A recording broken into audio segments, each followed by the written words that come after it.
Get ready with me while I tell you about how me and my boyfriend met. So if you're new here, my name's Kenzie. I started moving around with my boyfriend for his job. He's a professional soccer player as soon as I graduated college, like 4 or 5 years ago. Whoa, jump scare, bear with me. No foundation matches me. I'm gonna work on it. All 5 years I was in college, I was a bartender. I started out at Hooters, which I loved. I worked there for almost 4 years. And then in my final year, I ended up working at like a little chicken place as a bartender, and it was super fun. I just loved it there. So I ended up working like a Saturday morning shift, and I was bartending. Because I became a bartender so quick at this job, it was a brand new restaurant that opened. There was a rumor going around by some of the girls that I slept with the owner. So just so you know, life never changes and girls never grow up. I had 5 years of bartending experience, and the owner had actually sat with me at Hooters before. So anyway, jealousy is a disease. Get well soon. Moving on. We had like a really full bar. It was a Saturday morning. This restaurant was always busy. It didn't matter like when it was. And we had these people come in, and we were serving them. I don't know, it might have been shift change or something, because I don't remember initially talking to them, but I remember hearing them and thinking, where the crap are they from? So I was hearing like a bunch of different accents, all coming from one area, and anyone who wasn't from Tennessee, like, I would go out of my way to like learn a little bit about them because I thought it was so interesting. I'd never traveled literally anywhere. So when people were in Chattanooga, and especially when I was in college, I met so many different people, and I tried to like learn as much about them and their culture as I could.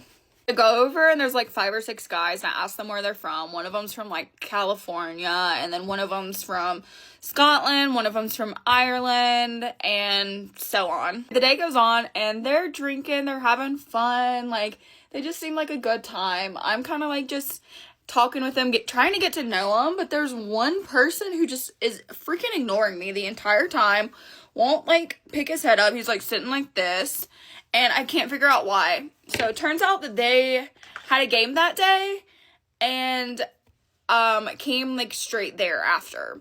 So there was a soccer field right beside where I worked, and I had no idea.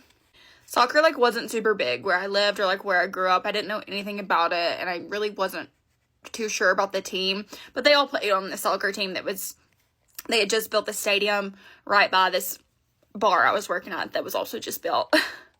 This is blush, but I also use it on my lips. I just like it. It's so creamy. Anyway, the day goes on, and the guy is still like sitting there with his head on the bar, and I'm like, hey, are you good? Because if you have your head on the bar, like I'm gonna have to kick you out. And so he picks his head up, and I'm like, oh, hello. I think I love you. And once again, he just like completely ignores me. He wants nothing to do with it. I'm trying to make conversation, and his friends are all talking to me, but he's not. So I'm intrigued because none of them are from where I'm from. They're playing a sport I know nothing about. They had a game day where I didn't even know it was happening next door to where I was. There were just all these new things going on, and when I saw him, I was like, I love you. He wanted nothing to do with me, wouldn't even speak to me. And so I start like asking his friends, what are y'all doing tonight? Like they seem like fun. What are you guys doing? I start recommending drinks, recommending food for them to try. And I was like, let's meet up later, like when I'm off work, and hang out. Like, let's all go out tonight or something, because they just seem like a fun time, you know? So I like tell Greg, I'm like, hey, take my number so we can like meet up later, or we can chat, like we can hang out, go out, like I'll take y'all to do something fun, whatever. And he's just kind of like ignoring me, not listening to what I'm saying. And another guy in the group was like, I'll take it, like just go ahead and give it. So I gave it to him, and I put it in his phone, and I like look at Greg, and I'm like, okay, but you get my number from him, because I'm like interested in Greg. Like I just knew I liked him. I was really attracted to him, and I just wanted him. I feel like the funny part of like working in a bar is something I learned like pretty soon, because I had bartended for so long. People would come into the bar, and I would be attracted to them, I would like them, I would flirt with them, and then they would leave, and you would never see them again.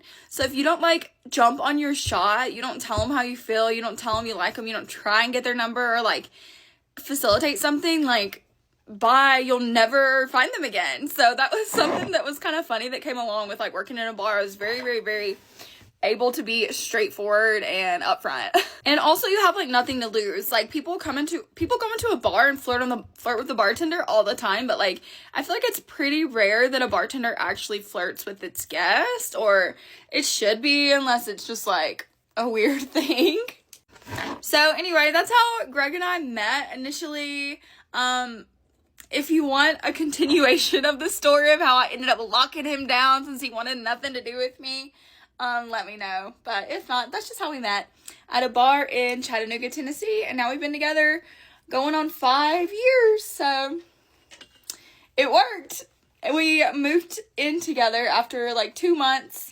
Then we did 3 months of long distance, not seeing each other at all, in separate countries. And then we immediately moved states together, and we've moved 2 more since then. We've been in New Mexico ever since. So it's been a wild ride for sure. There's also a study that says 86% of relationships that were first initiated by the woman end up in marriage. And here's your sign to shoot your shot.